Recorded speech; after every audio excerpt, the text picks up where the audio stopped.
everyone, and welcome to today's video. My name is Kat, and today we are going to finally do the 1K Q&A. I feel like I posted about it back in October, and then I actually posted the poll on my Instagram, I think in like December, and here we are in February, and I'm finally filming this. It feels like it's tradition to film a 1K Q&A once you hit 1K, so I thought that I would join in, answer some questions so you can get to know me a little bit better. Thanks to anyone who submitted a question. I really appreciate it. It's honestly really nerve-wracking asking for questions because I don't know, I just imagined maybe no one would even care to ask anything. So thanks to anyone who asked. I really appreciated it. So I went through all of the questions and I ended up separating them into 3 different categories: bookish, booktube, and I guess booktube / YouTube, and personal. So we're gonna start off with bookish questions first, and then we'll end off with some more personal questions at the end. The very first question that someone asked was fuck, marry, kill book edition. So we are starting off with a bang. So for this question, I was thinking that it could be like, fuck could be like a book I really enjoyed, marry a book that I loved, and kill a book that I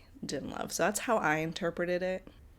I feel like there's different ways that you can interpret it, but that's what I ended up going with. And for fuck, I ended up picking Open Throat by Henry Hoke. And this is a book that I honestly didn't really talk too much about this year, but I really enjoyed that book. It was super short. I listened to it on audio, and it was just like a really good time. I loved being in the mountain lion's perspective, and I don't know, the end was wild. There was a part that felt really fever dreamy for a bit. I enjoyed it way more than I thought I was gonna. So for marry, I'm going to pick Homegoing by gyasi. This book I read this past year in 2023, and it was a favorite. I absolutely loved the writing style. I loved the stories. This book pulled me in and I didn't want to stop reading it. I also really appreciated the fact that it was like multiple different characters' perspectives for each chapter. That is like one of my favorite things in books. So definitely gonna pick Homegoing by gyasi, and now I just want to read more by her. I know she only has one more book, Transcendent Kingdom, but I really want to read it, and anything else that she puts out into this world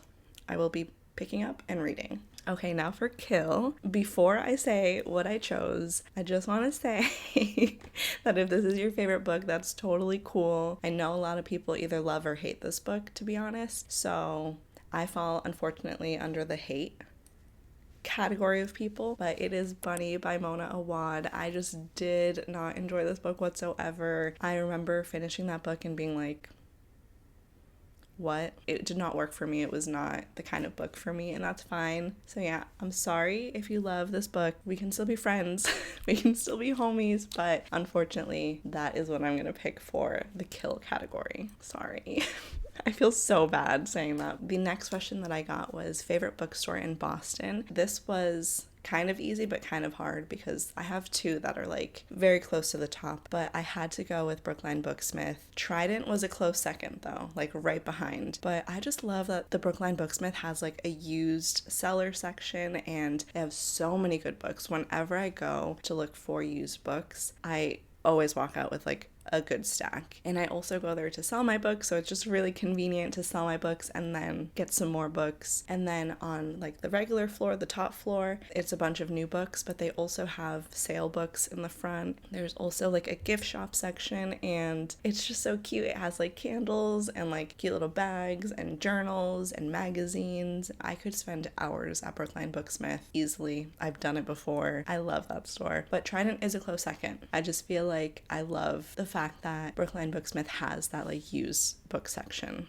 That's my favorite. The next question I got is favorite quote from a book. So let's start with Maud Martha. To give a little bit of context to the quote, this vignette is about Maud Martha, and they're going to be leaving her childhood home. So it's like the last day of her staying in the house, and she's just kind of at the home, like really taking it in. That's the context around this quote, but I thought it was just so beautiful. But she felt that the little line of white, somewhat rigid with smoked purple, and all that cream-shot saffron, would never drift across any western sky, except that in back of this house. The rain would drum with as sweet a dullness nowhere but here. I don't know, I just love that visual and like thinking that no sunset is gonna look as beautiful as it did in the back of your home. And I could probably choose way more from this, but I'm not going to. I'm just going to pick the one. But I did also want to pick one from a recent read, A Psalm for the Wild Built. This is a conversation between Dex and Mosscap.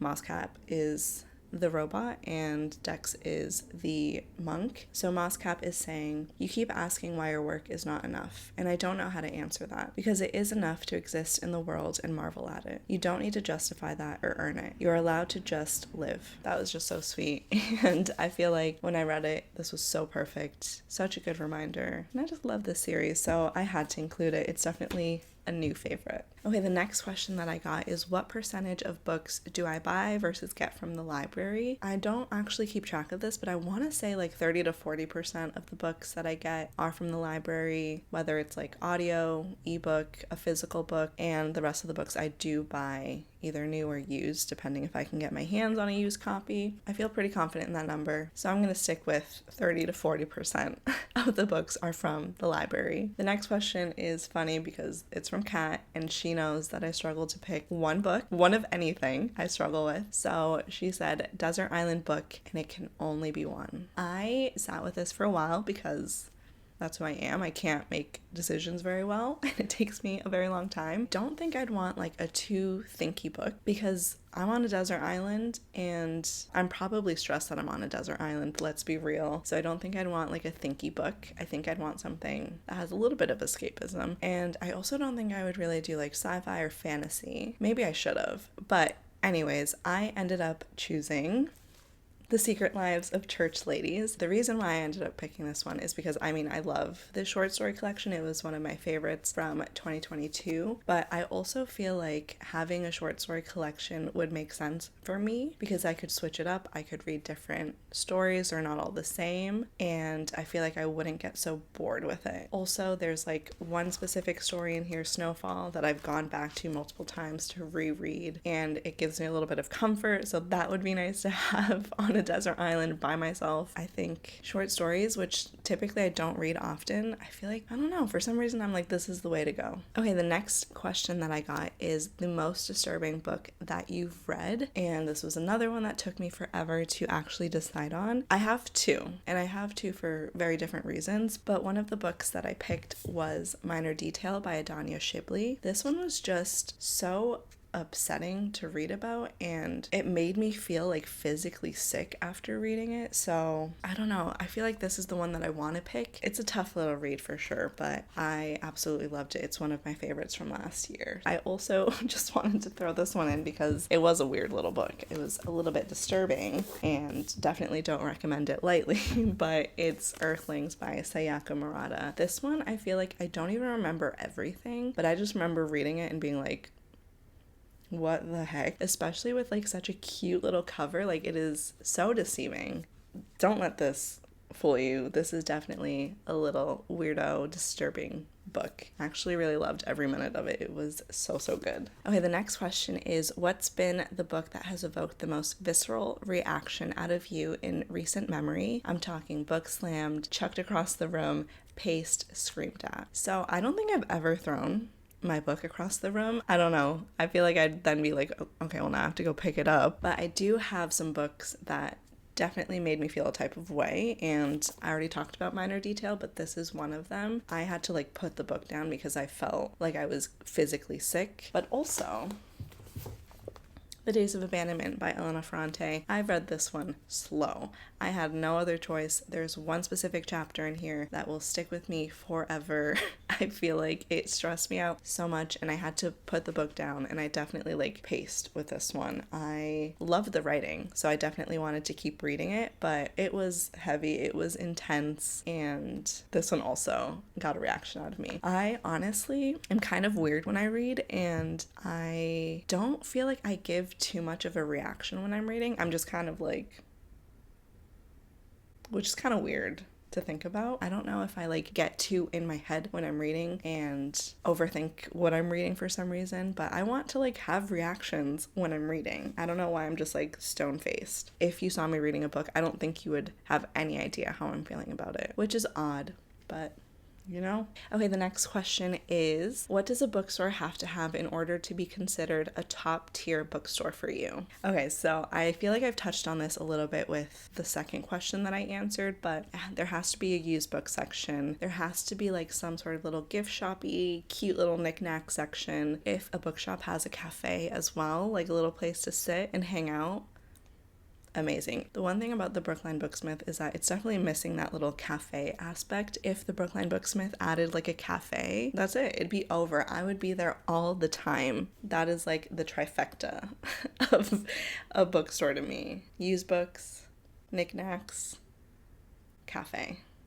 So, okay, the next question is fun. It's, if you could live a day in a book, which book would it be and why? I immediately knew what I wanted to pick because I recently read The Monk and the Robot duology, and who doesn't want to live in a socialist community where people look out for each other, capitalism is dead, and you get to hang out with Mosscap and Dex? Like, that sounds so perfect to me. All the little communities are so cute. There's a group of people that like live where they have like tree houses and they live in the tree houses, and that sounds so dang cute. So I would easily pick this one. That like took me no time to decide.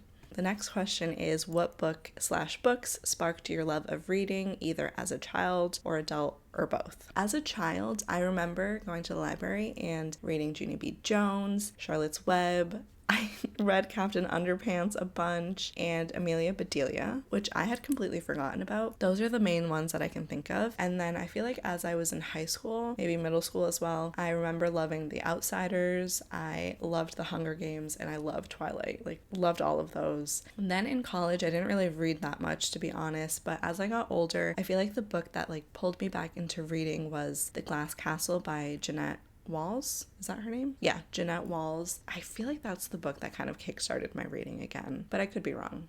But I think it's that one. So I'm going to go with that. Okay, the next question is, how do you optimize your reading goals without taking away the pleasure of reading? Any tips to prevent reading slumps? What are your general 2024 resolutions and intentions, both for reading and life in general? Okay, so for the first part of that question, with optimizing my reading goals without taking the pleasure away from reading, this one's definitely a little bit tough for me because I can get a little competitive.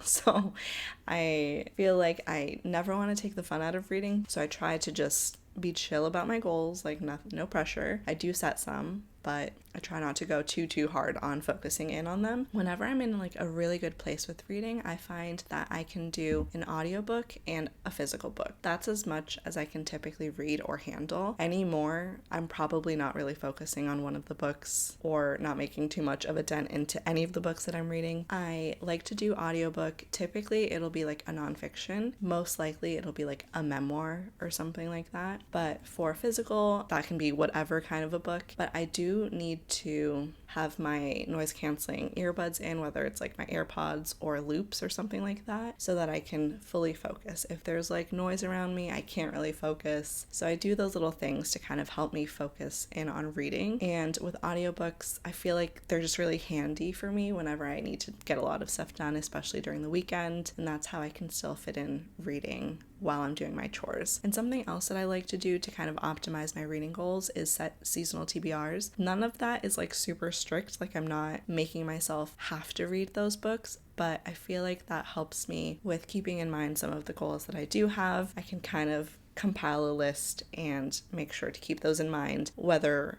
I read those books or not. Now, for avoiding reading slumps, I feel like DNFing is probably the main thing, and I've definitely noticed that I've been DNFing a lot more books lately, the past like 2 months or so. If I'm not vibing with a book, I'm gonna put it down, I'm gonna soft DNF it. I could always come back to it, but if I'm finding myself not wanting to, then I just put that book down and decide whether I ever want to go back to it or not. I also feel like with slumps and avoiding them, just taking breaks. Like if you're feeling like you don't want to read, just don't focus on reading, focus on maybe some of your other hobbies, and then at some point I'm sure you'll want to go back to reading. So far this year, I've been pretty good about avoiding them, so that's been good. And for the last part of that question, it's 2024 resolutions and intentions. I did recently post my goals video, so I'll have that linked down below in case you want to see specific goals that I'm setting, but the main goal reading wise this year is just figuring out what I like in books and finding new authors that I really love. But for like personal goals in general, I'm just trying to take it very slow this year. I want to do things more for myself where I'm spending more time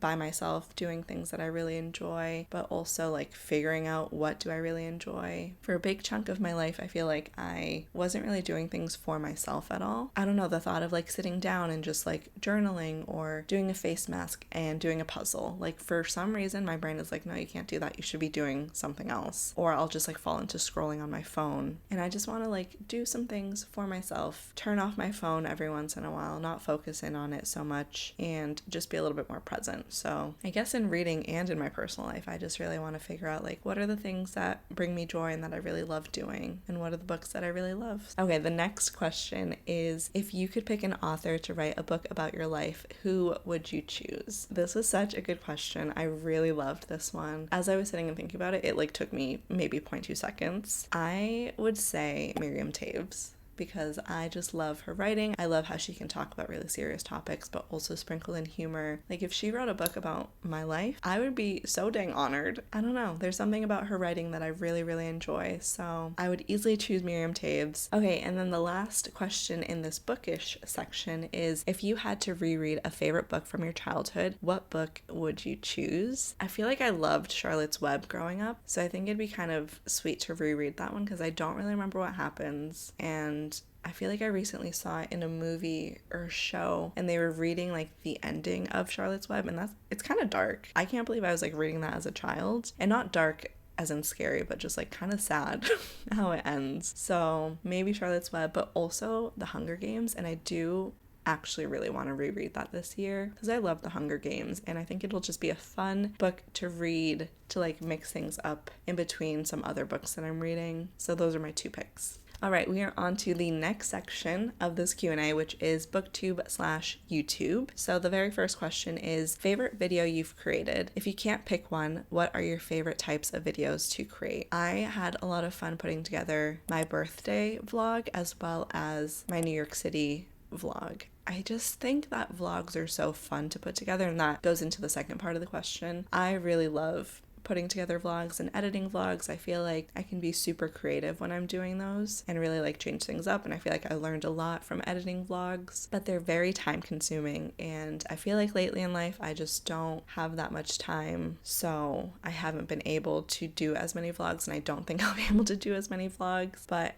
I always have so much fun with vlogs and I'd like to make them, but I think I'm going to focus on maybe doing them in short form because that feels like it might be something that's a little bit more manageable, and that way I'm still able to create vlogs but also create like sit down videos because those are just a little bit easier with the amount of time that I've had lately. I also really love filming my seasonal TBRs because I feel like whenever I'm putting my list together or thinking about what books I want to put on the list, I just have like such a fun time and it makes me want to read. So seasonal TBRs are also on the list of favorite videos to film and edit. Okay, so I got 3 questions that were kind of similar, but I also felt like they were a little bit different. So I separated them out, but I'm kind of grouping them together. But the first one is, what's your favorite part of making booktube videos? I have to say it's editing. Like, I feel like the filming process can kind of feel like a lot at times where it's like, all right, time to like record, and sometimes I stumble over my words. Sometimes I watch the final product and I'm like, how did I make anything out of this video? Because it feels like I was just jumbling over everything. But I feel like the editing process is just so fun to me.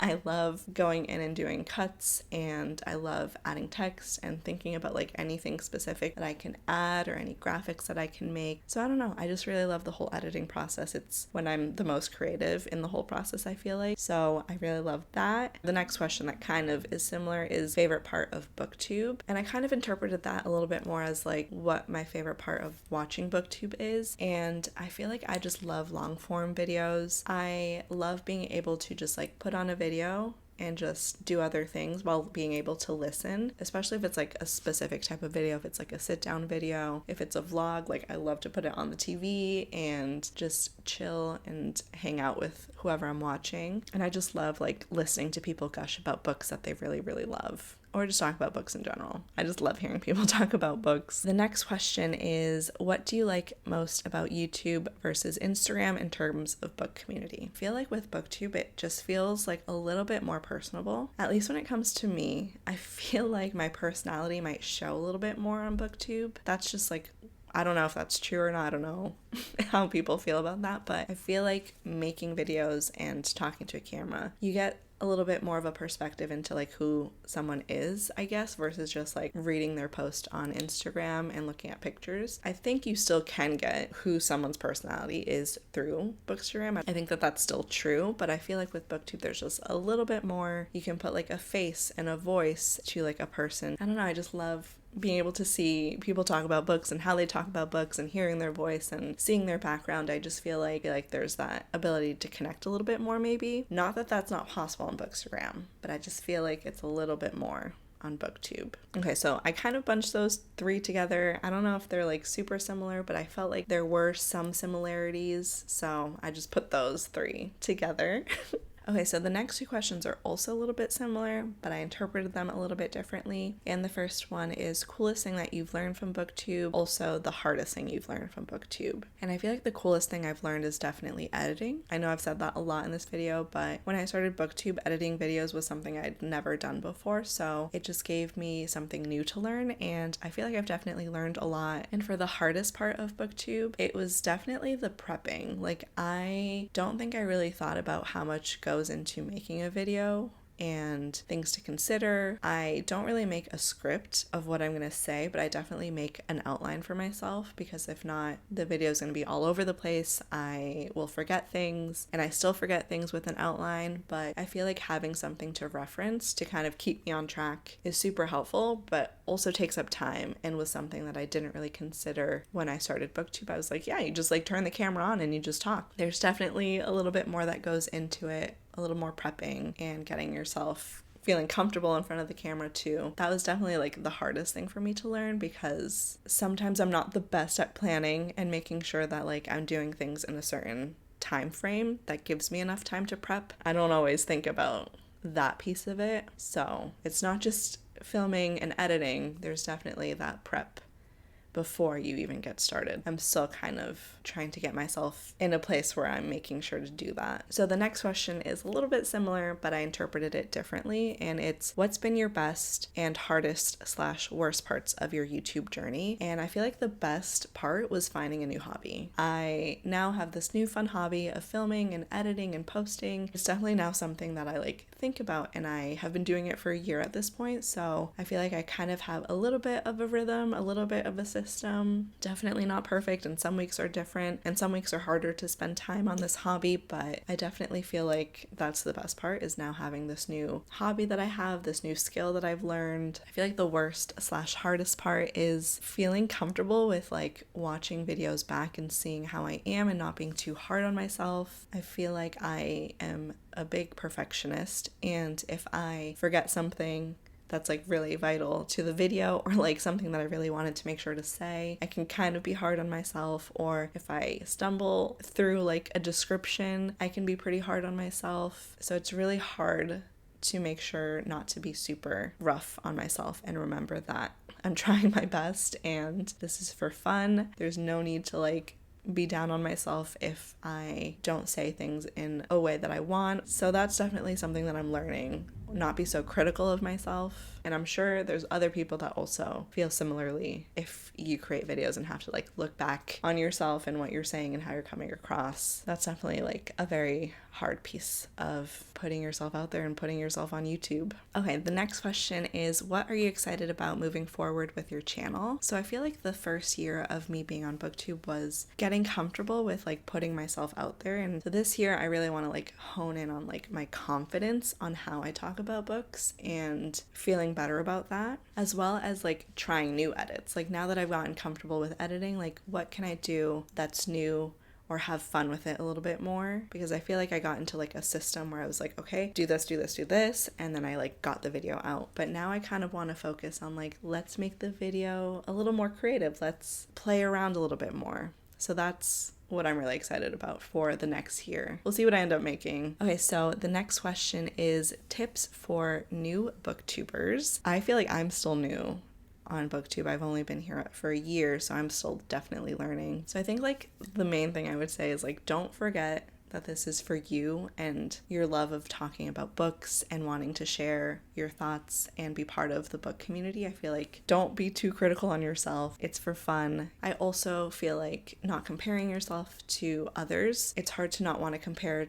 your growth to like other YouTubers' growths. Try not to compare yourself too much to them. Just focus in on what you're doing and how you can kind of improve your content with each and every video that you make. That's really hard. I definitely struggle with that. Not easy, but a good reminder to myself and to you if you're new on booktube. Also, just try to avoid looking at the numbers so much. It's really hard when you make a video that you feel like you put everything into, and if it doesn't do well, it doesn't feel great, but try not to focus too much on that. I feel like it's really easy to get down on yourself about that and be like, maybe I just shouldn't make videos, but just keep going. You never know like what video is going to do really well. So just keep chugging along, keep having fun creating, play around with certain things that you're doing. Like, this is the time for you to like experiment and try new things. I also feel like if there's like a certain amount of times you want to post, think about that a little bit and maybe set a goal for yourself that feels realistic on what you can put out there. I feel like that was really helpful for me to think of like every other week, and I was able to kind of be consistent about that. It all depends on like what you're looking for. If you just want to post whenever you want, that's fine. But if you want to try and be more consistent and post regularly, try and think of a schedule that makes sense for you, that you can complete and isn't too much pressure to. Those are the main ones that I can think of right now. All right, and then the next question is, do you feel pressure as a part of this community to have certain opinions about certain books, or are you comfortable speaking your mind? Also follow up, do you ever feel like you're influenced unconsciously by public opinion on popular books? 100% yes. I feel like, especially with me, I never want to make people feel upset or hurt anyone's feelings. So I feel like if there's a book that I really don't like, I feel bad saying I hated this. If you're looking for like hot takes on books, this is not the channel. I am not the girl. I will not do like a hot takes kind of video. For the longest time, I was like, oh, if I like a book and someone hates it, then what if I'm wrong? Like maybe I'm the wrong one. Maybe I just didn't understand it. Maybe I'm dumb. No, that's not the case. People look for different things in different books, and that is fine. So I feel like this is definitely the year where I want to feel comfortable talking publicly about like what my opinion is on a book and standing in that opinion, and not feeling like I need to change my opinion because maybe it's a book people really love. As for feeling influenced unconsciously by popular books and like the public opinion on those books, I feel like for sure. I feel like if I see a review and I'm like, oh wait, yeah, no, I didn't think about that. Especially because I feel like I got into reading more recently. I feel like I was looking a lot more at like what other people were looking for in books and what they were saying about books, and not taking the time to really sit and think about like what I'm thinking about it, like what I'm actually thinking about it. So that will be something else that I work on this year. I kind of talk about that a little bit in my reading goals video. So those are all the booktube related questions. Up next, we have personal questions. So the first question that I got, and I actually got it a few times, is what do I do for work? And I work at a tech company. I work on client projects as like the support person. I help them get things configured,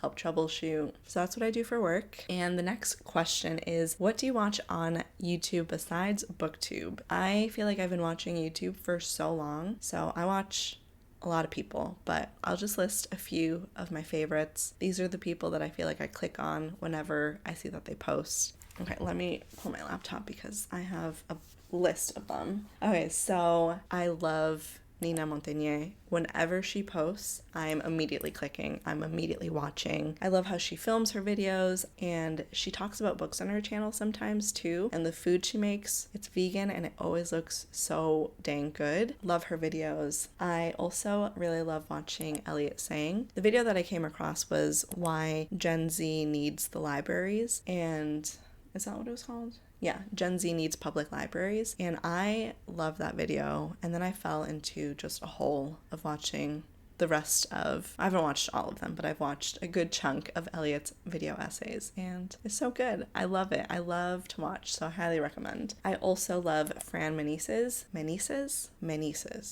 I think it's my nieces. So sorry. But she's an artist living in New York City, and she talks about books on her channel sometimes, and a lot more recently. I think her latest video was creating a bookshelf. I don't know when this video is coming out. She probably has other videos that have come out, but I just love her channel. I think she's such a cool person from what I've seen through YouTube. Also, I love watching From Tree to Sea. She makes ceramics, and her channel is just so comforting to me. She seems so sweet and cozy, and I love watching her make ceramics. Her pieces are so cool. One day I will own a piece by From Tree to Sea. That is a goal. I want like a mug, anything. I'll take anything. I just think her stuff looks so cute, and she's so sweet, and her dog is so cute. Yeah, I love her videos. Someone else that I really love but hasn't posted in a minute is janea. I love her vlogs. Her intro alone is so welcoming and makes me like smile whenever I hear her. So I love her videos. I also recently came across mohuya, and I love her channel. She lives in New York. She's in her 20s or so, and I don't know, I just love her vibe. She's someone new that I started watching and have been very much so enjoying. So yeah, those are some of my favorites. I have probably more that I am totally missing and forgetting, but editing Kat here because I completely forgot to include one of my favorite content creators. I'm truly shocked at myself for not having mentioned her, but I love Cari Cakes. Her vlogs are so fun. I look forward to them every Saturday whenever she uploads. I cannot believe I completely forgot to include her. But yeah, absolutely love Cari Cakes channel. Love her vlogs. I love to watch a lot of like artists vlogs, lifestyle vlogs. I feel like those are my go-to kind of YouTube videos that I watch outside of booktube. Okay, so the next question is from Seki, and she said, when I visit you in Boston, what are we doing for the day? So we are gonna go hit up some coffee shops, hit up the bookstores, of course. We're going to walk around Boston, whether it's the Charles River Esplanade or the Boston Common. I personally love hanging out on the Charles River Esplanade. It's so beautiful, especially when the weather is like warm, to just like find a spot and sit by the water and just like look at the city, look at the birds, look at the geese. I love it. We can also hit up some museums. That could be really fun. I feel like we're mainly hitting up the bookstores and coffee shops. Oh my god, we could have a picnic. We could bring picnic blankets to the Charles River Esplanade, bring our books, bring some snacks, bring some beverages, stay hydrated, and read our books and chat. That's what we're doing. Yep. The next question, this one was fun and honestly took me forever to think about because I overthink everything. Someone asked, what are some things in your home that show/embody, describe your personality? Like if you had to introduce yourself with only belongings and treasures. Okay, so this is fun and it took me a while, but I think I figured it out. And one of the first items is this uncompleted wooble. If you watched my birthday vlog, you know that I got this and I had plans to make this and I haven't done anything. I haven't started it. I feel like this is a way to show you that I have a fear of starting new things, but also I'm a perfectionist and I get nervous to start things because what if I'm not good at it? That tells you one thing about me. I want to like put this on my shelf. I want to like show my little axolotl proudly. So I will be doing it this year. I just need to like make time for myself to just sit and work on this and learn. And the second item is my air plant. I am a Libra, so I'm an air sign, but also I feel like I daydream a lot and I'm very much so in my head most of the time. So I feel like that's why I'm picking the air plant. I feel like that kind of goes together. I don't know, but I overthink things. I'm always in my brain. I'm daydreaming. I'm talking to myself in my head all the time. Tell me if this like doesn't make any sense, but I think it makes sense. So I'm gonna say my air plant. And then the last thing that I wanted to pick is my squishmallow. Oh, perfect. I love it. But I crave comfort. I am a person that loves comfy, cozy, squishy, soft things. Blankets need to be soft. My clothing needs to feel soft and comfortable. I also like find myself gravitating towards people that make me feel comfortable. Like if you make me feel comfortable and warm and welcome, I'm going to want to hang out with you all the time. Those are the people, whenever I find them, I gravitate towards them. I want to feel comforted. I don't know what that says about me, but I crave comfort, and I feel like what's more comfy than a squishmallow that you can cuddle up with. If I'm having a bad day, I'm in bed squishing this thing and like reading a book or watching a video. Like this is me at my most comfortable. I feel like I'm just gonna hold on to him for the rest of this video. I had a lot of fun thinking about that, and I hope that the items that I picked from my house help give you like a little bit of an insight into me as a person. I was overthinking this one big time. Okay, so the next question is what your ideal day looks like. My ideal day would be waking up early, taking my time to get ready, going on a long walk around my neighborhood. The sun is out. That's ideal. That'd be a perfect day. But also like temperature wise, maybe like 60-70 degree weather. Like I love to wear a sweater and be cozy when I'm walking. Don't like to walk in the summer.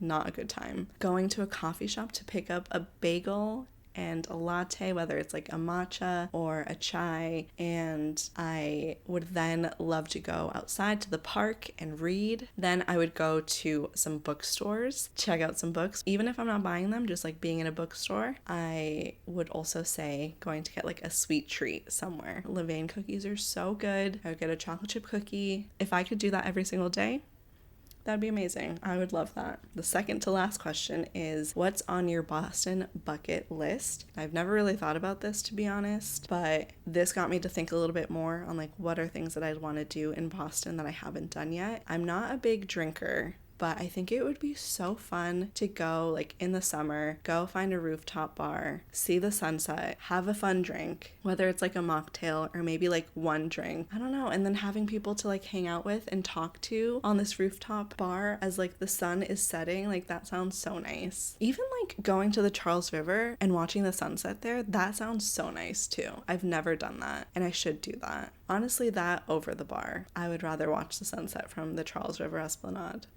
That's what I'm doing. I've also never taken the ferry to like any of the little islands by us, so that could be really fun. I do get motion sickness, so maybe it wouldn't be that fun, but that could be something. And also, while I was looking around, I saw this Codzilla thing. I guess that's a thing that we have here, and it's like this boat that goes really fast and you get splashed, and it looks like it'd be really fun because I love theme parks. I love going on rides, so this kind of feels like that, but it's just on a boat. Like I said, I do get motion sick, so I don't know if this is honestly the best thing for me, but maybe I would pop one of those like motion sickness pills and go on it. I'm sure it's like super tourist trappy, but I don't know, that sounds really fun to me. So Ivana, maybe we go do Codzilla.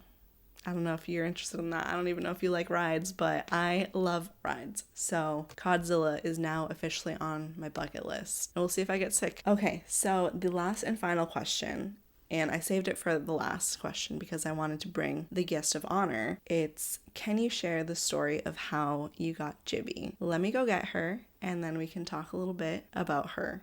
So this might get a little chaotic. Hold on. I might have to like bribe her with treats because I'm in my bedroom right now and she loves nothing more than to sleep on the bed. So let me go get her. Let's put this over here.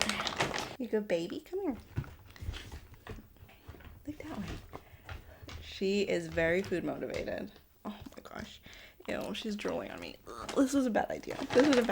This is not the move. This is Jibby, and she's 9 years old. Yes. And we got her when she was 6 months old. A little tiny baby. She came from Georgia, and we got her at a animal shelter in Salem, Massachusetts. There you go. She loves food. She's a very shy dog, and she also is not a fan of other dogs. She likes very specific dogs. She's very particular. Oh, yes, you. Oh, she's my sweet little bean. And I wonder if you can hear her eating.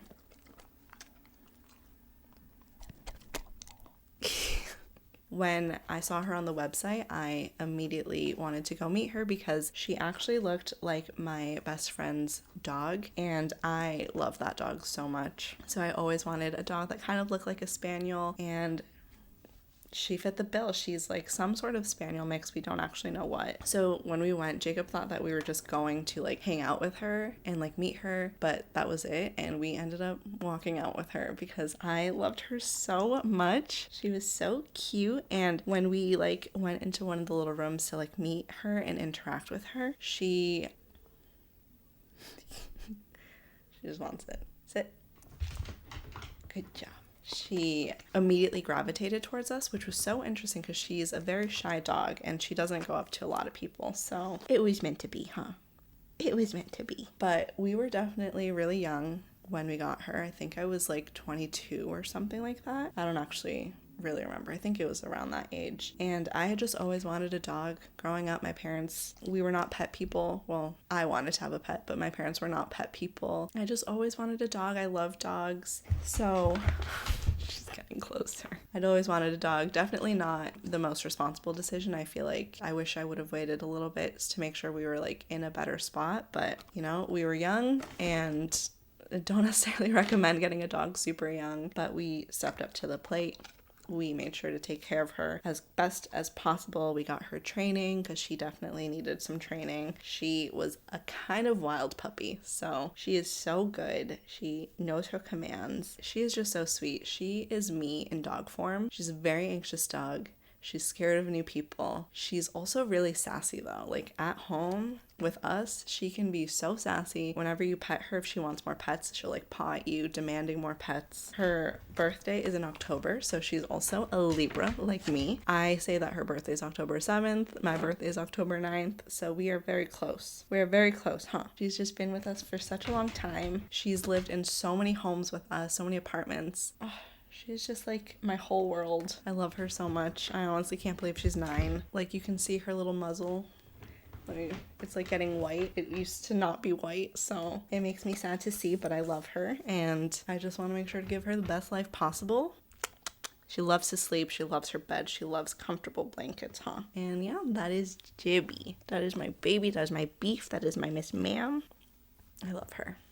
So yeah, that is the last and final question. Girl, what are you doing? I'm not giving you any more. You've gotten so much. Yep. You've gotten so much. You're done. It's all done. There's drool all over my leg, which is really gross, but it's part of being a dog owner. Drool everywhere and fur everywhere, huh?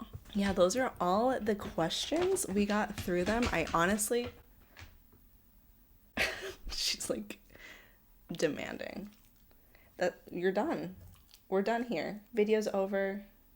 You're not getting anything else. She's gonna stand right there.